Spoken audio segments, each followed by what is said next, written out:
Bom dia, Bom dia. bom dia, bom dia, bom dia. Bom dia, Margarete. Bom dia. Bom dia, povo. Então, hoje mais um Café com a CEF. Estamos reunidos aqui para trazer, um conteúdo novo para vocês, para a casa de vocês. E esse momento a gente pensar em Deus, compreender a doutrina espírita e o Evangelho segundo o Espiritismo. Ok? Então, para darmos início, o nosso tema hoje é a reencarnação, né? Ele está em volta, né? Está dentro do capítulo 4, item 5, 7 a 9. Então, peço a Carla que ela possa fazer a prece inicial para darmos início ao nosso domingo de hoje. Bom dia a todos. Vamos aproveitar esse momento para nos imaginarmos no centro, no nosso ambiente lá, onde a gente sente aquelas energias trazidas pelos nossos amigos espirituais. E se permitam, nesse momento, a aprender o que a gente traz com a influência dos bons amigos espirituais, essa passagem do Evangelho. E que Deus possa nos iluminar para que a gente consiga tocar a cada um que assiste a palavra de Deus, porque existe dentro de nós a centelha divina. A gente só precisa a cada dia acender, para que um dia se torne muito forte. E assim damos por iniciado a nossa doutrinária de hoje, do Café com a CEF. Sim, sim. Assim seja. Então, hoje temos como tema a reencarnação, que está em volta do capítulo 4 do Evangelho, que ninguém poderá ver o reino de Deus se não nascer de novo. Nascer de novo já dá a ideia de reencarnação.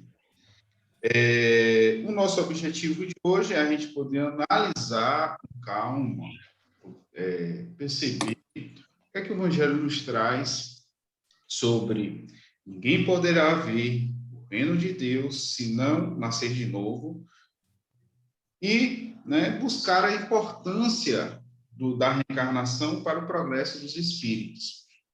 Então, a gente vai poder compreender, através do Evangelho, através desse capítulo, a necessidade e a importância da reencarnação. Então, assim, ele vem trazer uma passagem bíblica, de Nicodemos. As meninas vão interagir, sobre isso. E para vocês que estão chegando agora, vocês podem até abrir o capítulo, capítulo 4, para acompanhar, o nosso comentário. E a primeira questão, posso trazer para vocês duas, que é que juízo fazia Nicodemos, lá no Evangelho, a respeito de Jesus e por quê? Bom, Nicodemos acreditava que Jesus era um enviado de Deus. Por que ele acreditava? Porque não tinha como Jesus não fazer aqueles feitos que ele fez, que foram tantos milagres, se não fosse um enviado de Deus. Então, ele acreditava piamente naquilo.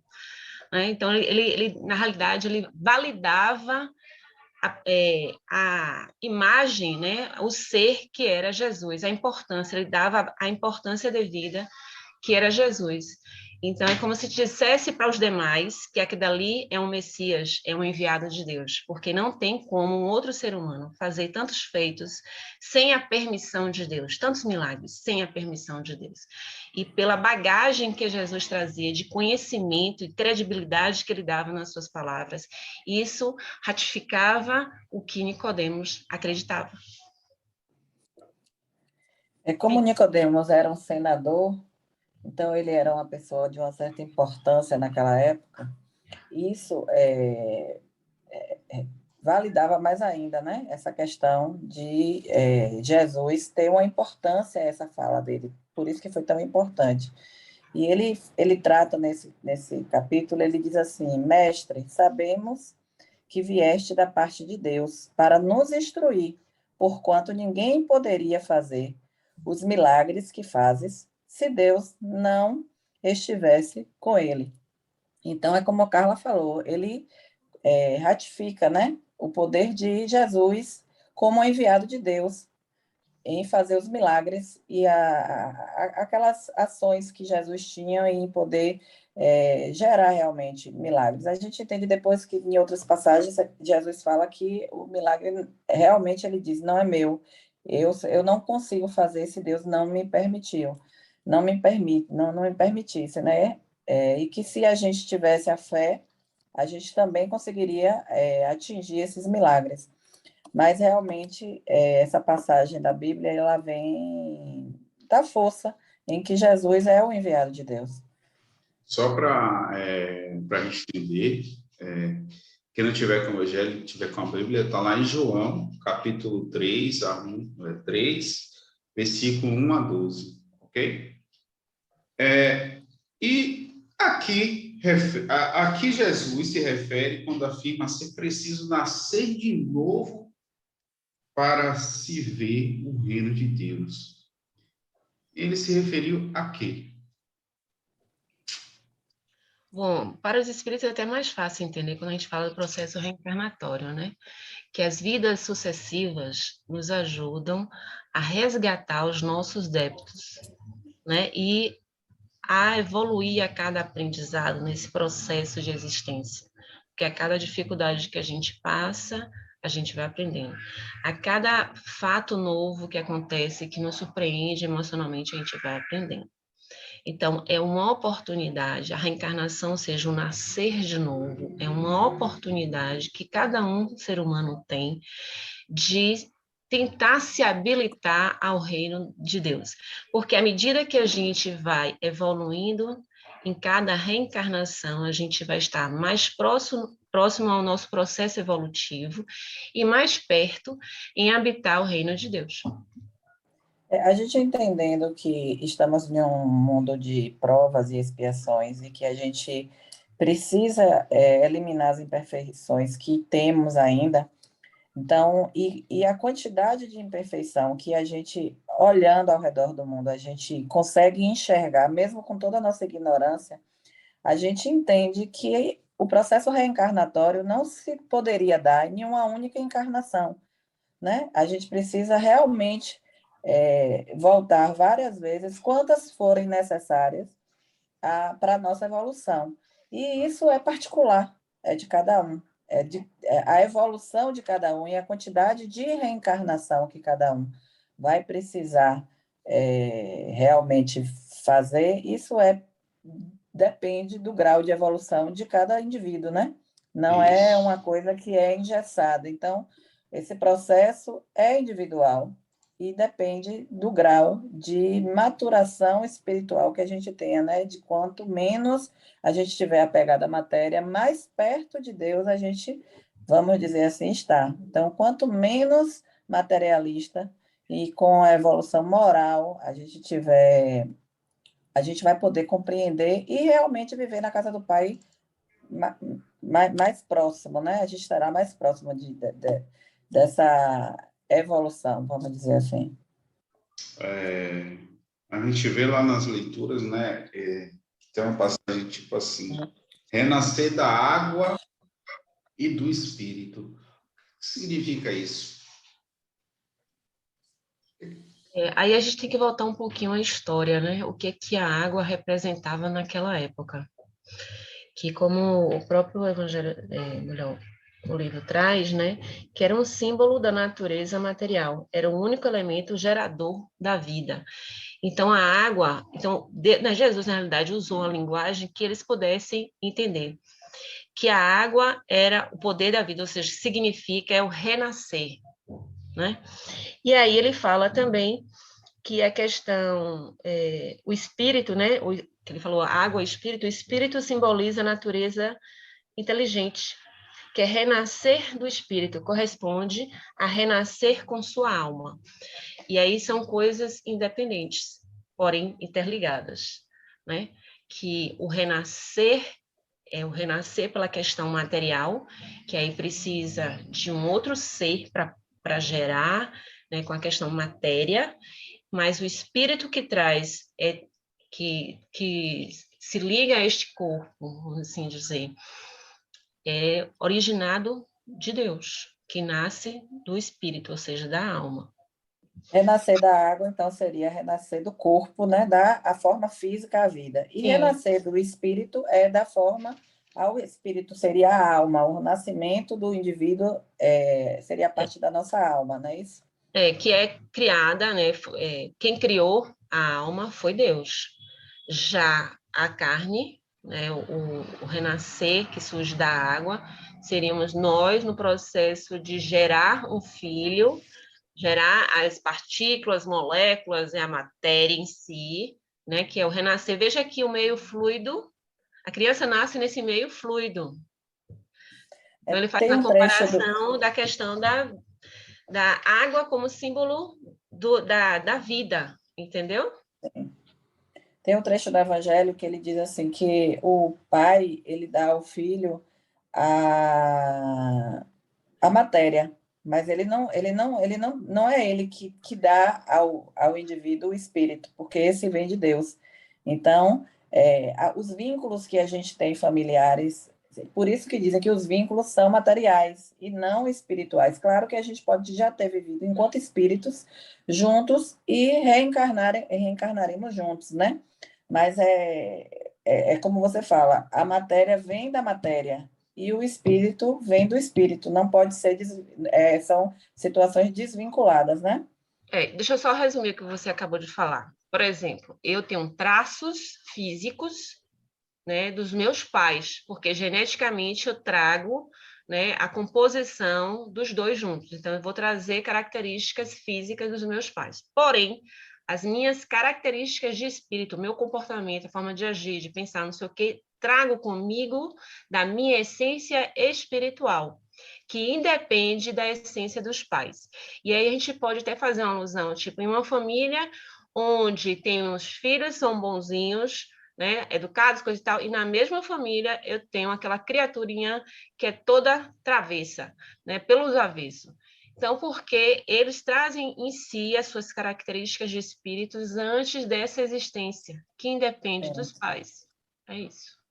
Certo. Márcia. Vale salientar também, né, que a importância da reencarnação é poder a gente elaborar, trazer modificações evolutivas para o nosso ser, né, o nosso espírito. Né?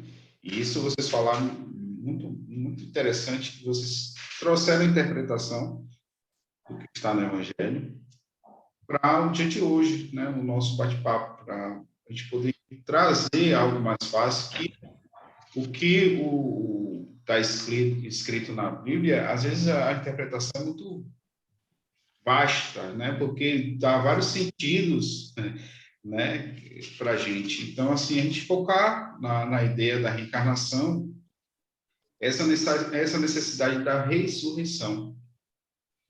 E para vocês, quando Jesus, né, na sua lá, a frase do mestre, ele fala o seguinte: o Espírito sopra para onde quer, ouve-lhes a voz, mas não sabes nem de onde vem, nem para onde vai. O mesmo se dá com todo homem que é nascido do Espírito. Que interpretação a gente pode trazer, né, dentro da doutrina sobre esse aspecto aqui?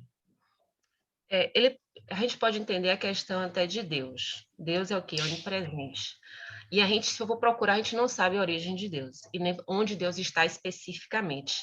A mesma coisa é o espírito, que quando encarna, ele esquece, ele tem uma memória atual, ele deixa de ter as memórias anteriores. É como aquele véu, né, da ignorância, que é tipo assim, a gente esquece as nossas existências anteriores. Então, não se sabe exatamente.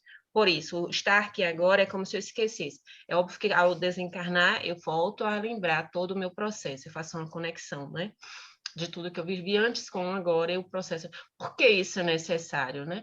Porque se eu lembrasse de todas as atrocidades que eu fiz em outra existência, eu não ia conseguir lidar com o meu inimigo hoje nessa existência. Nesse aspecto do esquecimento. O sopro porque a gente não tem a necessidade de saber especificamente aonde está. Porque se imaginou se todos os espíritos soubessem onde nós estávamos, né, os nossos obsessores, à medida que a gente vai se comportando, não sei o que, eles vão nos descobrindo. A gente percebe muito isso nas partes mediúnicas, quando a gente está doutrinando um espírito que eu achei fulano de tal, né? Veja que quando o processo de encarnar, eles ainda até então, eles não sabem. E aí é justamente a oportunidade. A gente tem que ressaltar aqui a oportunidade do reencarnar.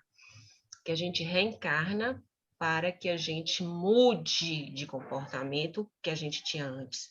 Para que a gente entre em um processo de aprendizado, de autoconhecimento, de mudança para melhor. Se eu despertar todos os meus instintos anteriores, eu não vou conseguir esquecer e evoluir de forma, né, como tem que ser. Veja que nada é por acaso, né? Como Deus é extremamente sábio nessa questão. Fale, Margarete. Nem as qualidades morais, nem os defeitos que nós temos, nós perdemos. Eles vêm na nossa essência. Eles vão desenvolvendo com o decorrer dessa nossa fase enquanto encarnados. Então, assim, a gente vai ou mostrar as qualidades ou exercer os defeitos. Então, isso vai depender da forma que a gente escolhe viver. Mas essa memória geral, a gente esquece.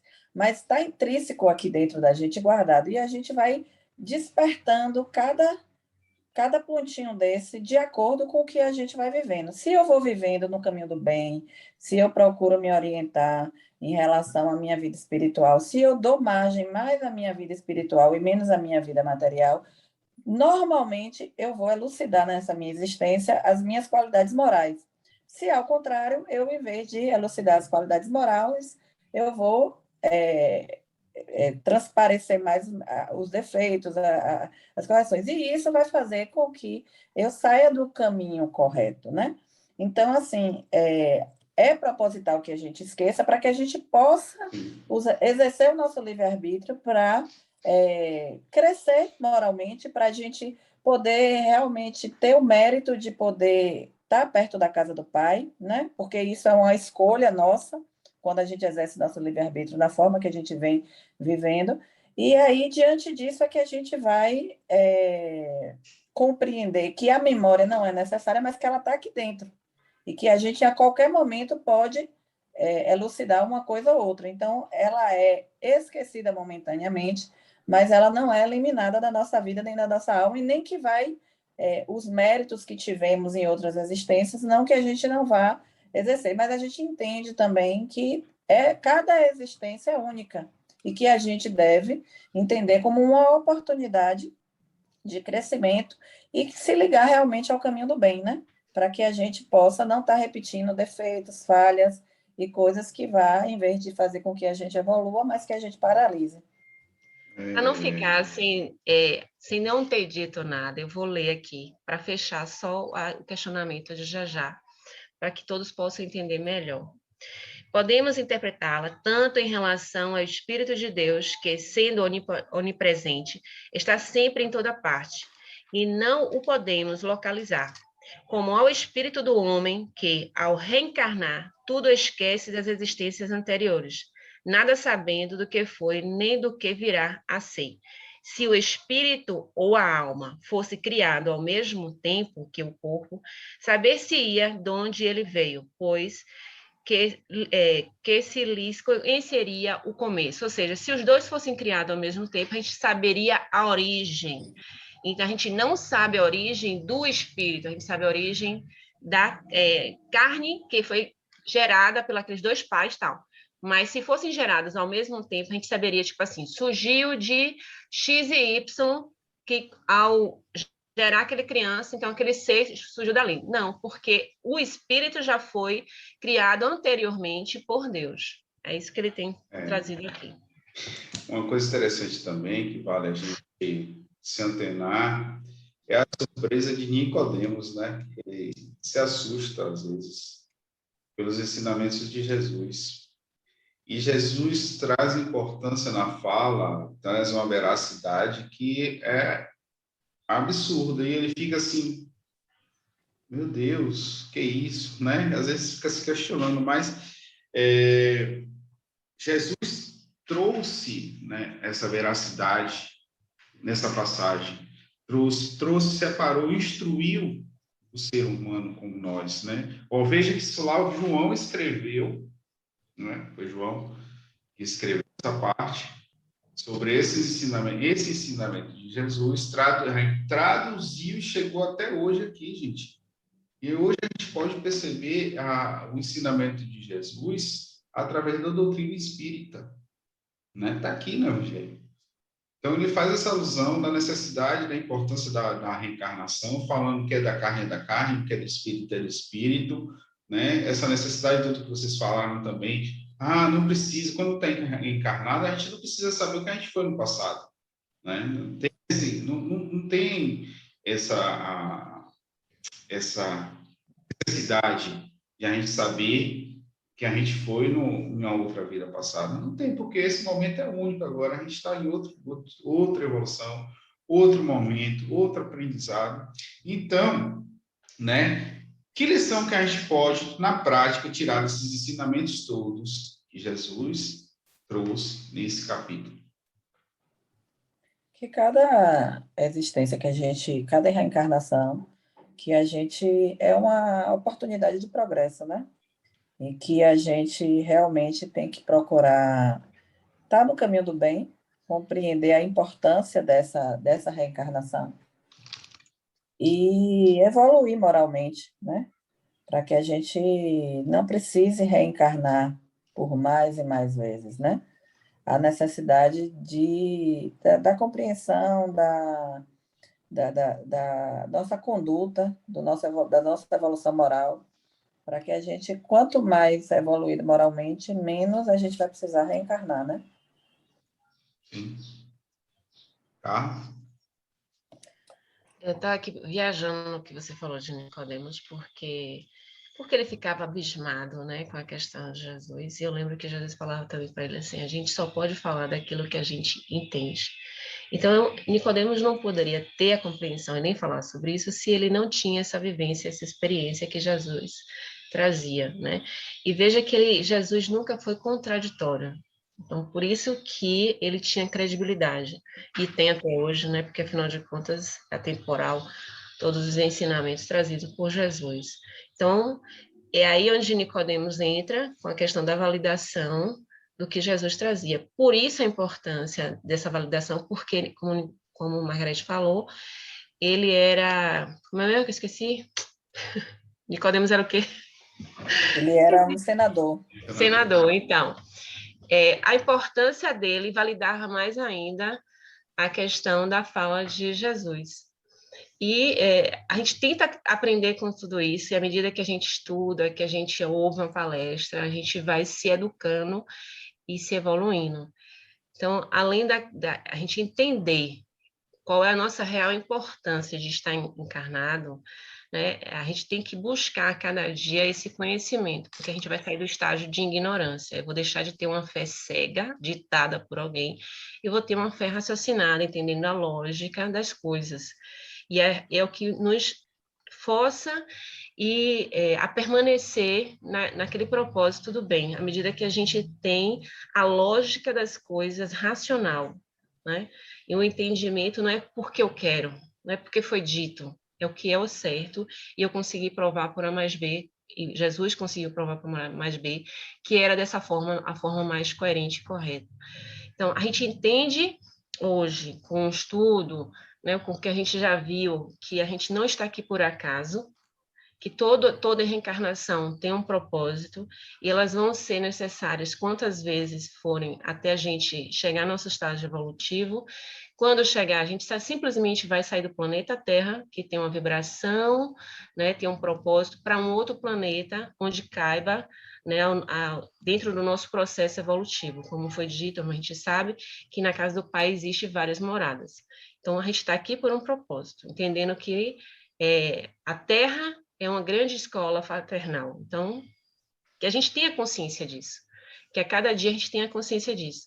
E é onde entra a questão do acalanto da doutrina espírita, que isso aqui é uma passagem. Então, que a gente faça da melhor forma possível. É isso. É que a gente tem que ser devoto, né, a Deus, procurar ser caridoso, procurar ter ações do bem para que a gente possa realmente evoluir, né? Esse é o propósito. Isso. E vale também a gente perceber, né, de todo ensinamento que Jesus trouxe, que é uma misericórdia divina, né? Cada encarnação é um momento de buscar um novo entendimento como espírito, né? Poder evoluir. Então, chegamos ao fim, né? Vocês foram eloquentes nessa parte do Evangelho, né? Foi proveitoso, isso é interessante. E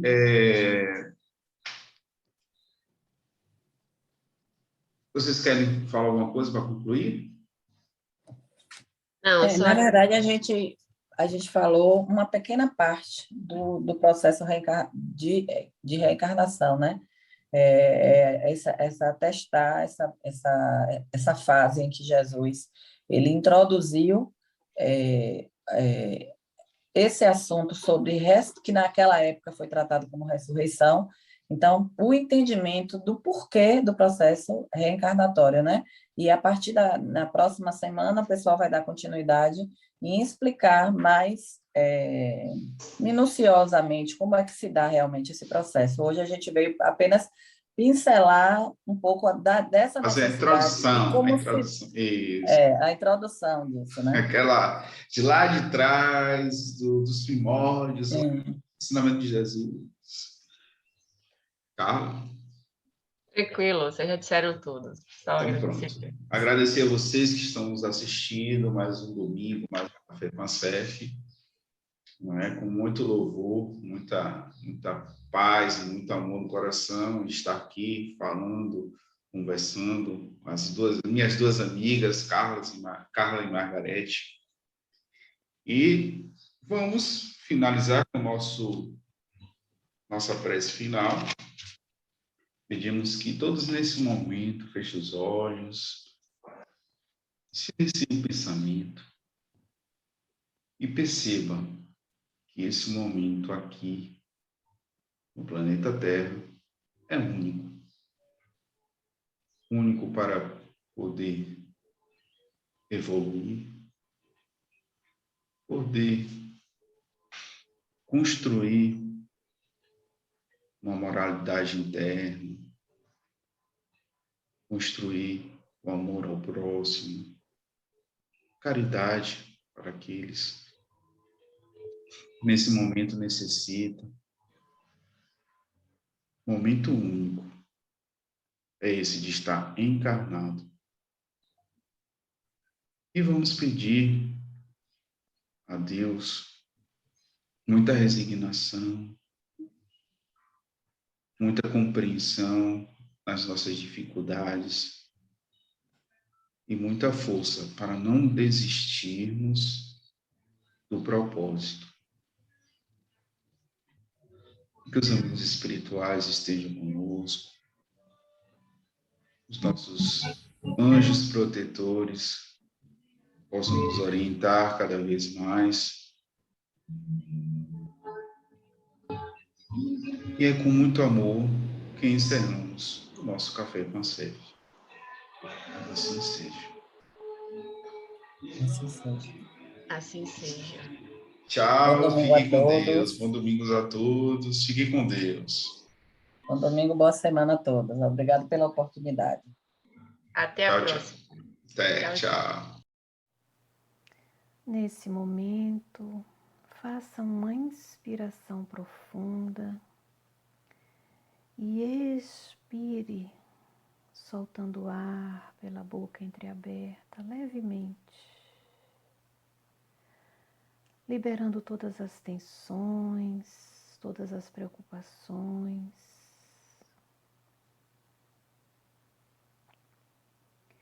Imagine agora uma luz no centro do seu peito. E essa luz se materializa, se exterioriza, e ela o envolve desde o topo da sua cabeça,